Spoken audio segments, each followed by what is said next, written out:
Soal nomor 1, tuliskan urutan organ penyusun sistem pernapasan manusia.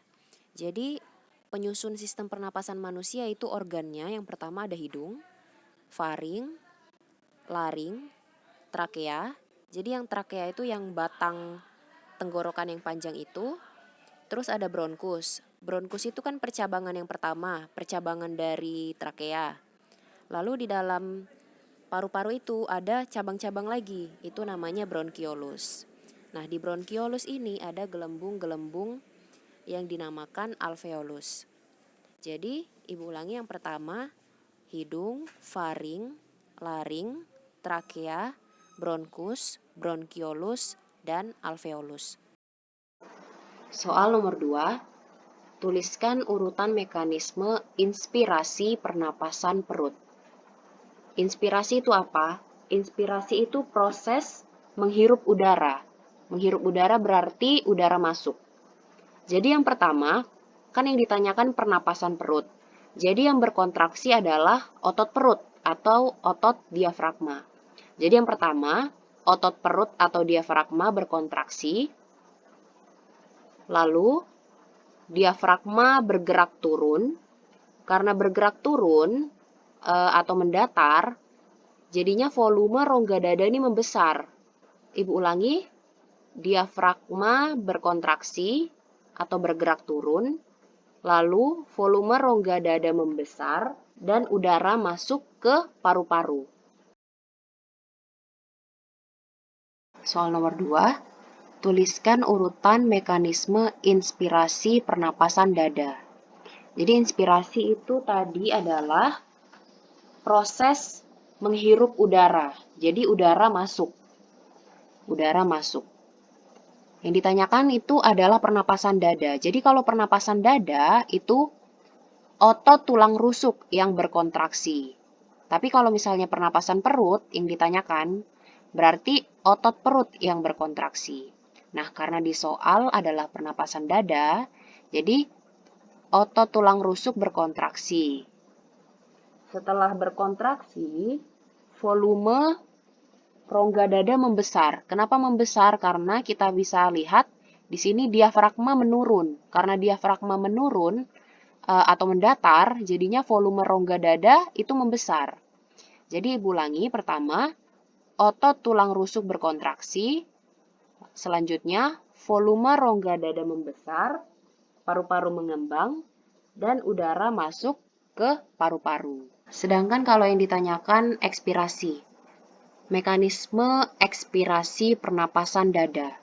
Nah, kalau ekspirasi berarti apa? Ekspirasi itu menghembuskan udara, berarti udara keluar.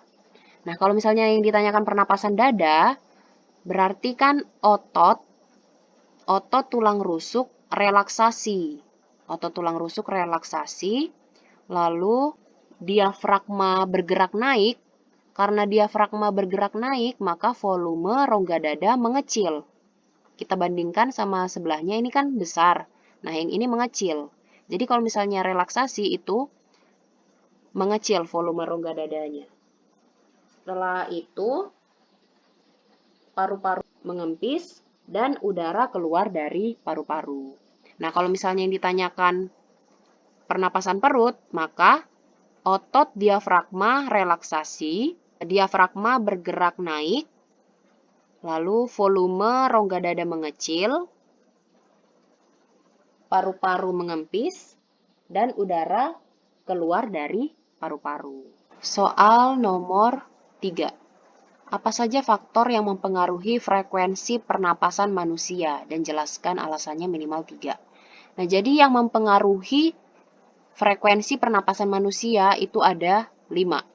Yang pertama ada umur. Jadi kalau misalnya semakin tua, frekuensi pernapasannya semakin sedikit, semakin rendah. Jadi kalau misalnya kita makin muda, berarti semakin cepat kan? Kalau misalnya makin tua, berarti makin lambat. Itu frekuensi pernapasannya. Karena berhubungan dengan berkurangnya kebutuhan energi kalau semakin tua. Jadi berkurang juga frekuensi pernapasannya. Kemudian yang kedua ada jenis kelamin. Kenapa jenis kelamin mempengaruhi? Karena metabolisme pada laki-laki itu jauh lebih tinggi. Karena metabolisme pada laki-laki itu jauh lebih tinggi daripada perempuan, maka lebih membutuhkan oksigen.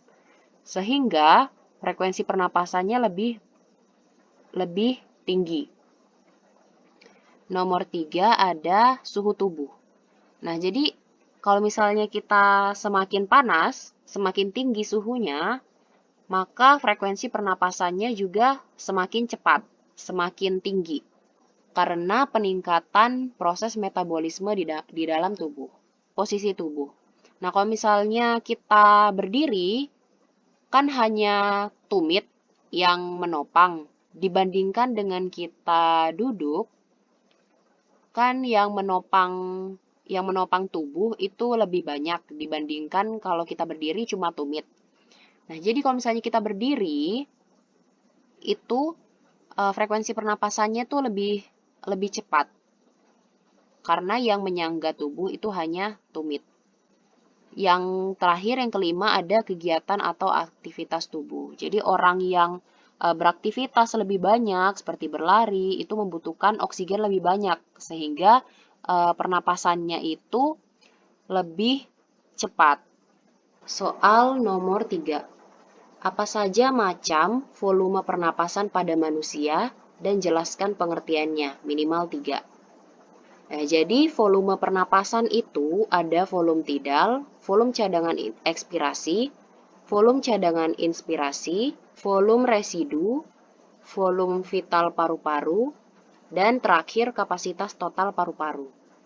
Nah, volume tidal itu volume pernapasan biasa. Jadi kita bernapas sehari-hari itu namanya volume tidal. Jadi volume tidal itu sebesar 500 ml. Selanjutnya yang kedua ada volume cadangan ekspirasi. Nah, pada saat kita bernapas biasa, itu sebenarnya kita bisa mengeluarkan nafas secara maksimal. Jadi itu namanya volume cadangan ekspirasi. Jadi misalnya kita bernapas, mengeluarkan napas biasa, lalu mengeluarkan lagi sampai maksimal, nah itu namanya volume cadangan ekspirasi. Itu sebesar 1.500 ml. Selanjutnya ada volume cadangan inspirasi. Jadi kalau misalnya kita menghirup napas biasa, terus kita menghirup lagi sampai maksimal, itu namanya volume cadangan inspirasi. Volume cadangan inspirasi itu sebesar 1.500 ml, sama seperti volume cadangan ekspirasi. Kemudian ada volume residu.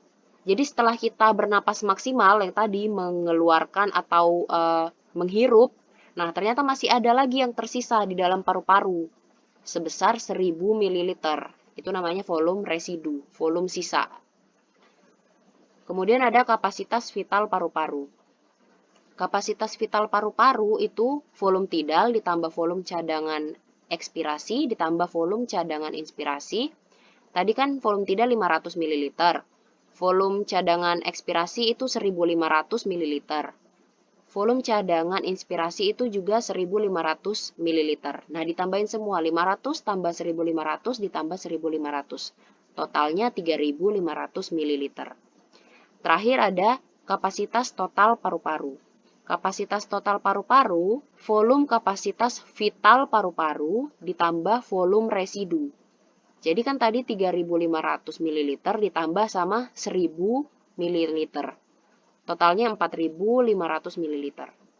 Nomor 4. Alvin mengalami sakit tenggorokan, sakit kepala, sakit pada bagian leher atau telinga, dan nyeri saat menelan makanan. Baru-baru ini, dia didiagnosa dokter terinfeksi rhinovirus. Penyakit apa yang diderita oleh Alvin? Nah, di sini ada rhinovirus. Nah, di sini rhinovirus itu menyebabkan tonsilitis atau amandel. Selain itu, rhinovirus juga menyebabkan faringitis. Jadi, jawaban untuk soal nomor 4 adalah faringitis dan tonsilitis. Jadi, Alvin mengalami penyakit yang namanya faringitis dan tonsilitis.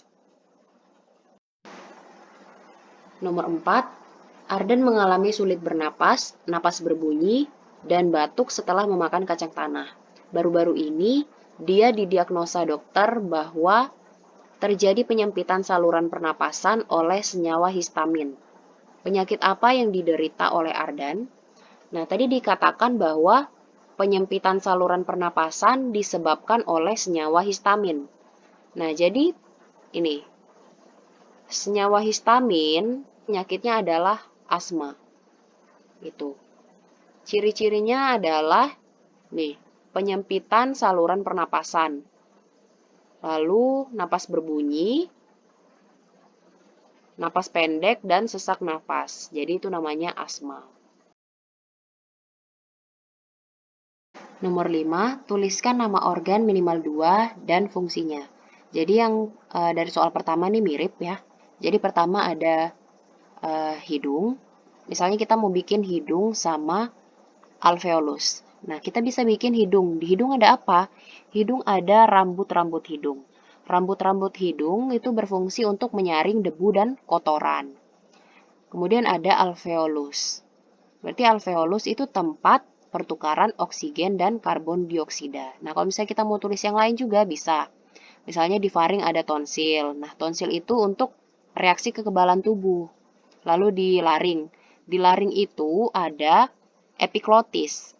Epiglotis itu berfungsi untuk menutup laring saat menelan makanan.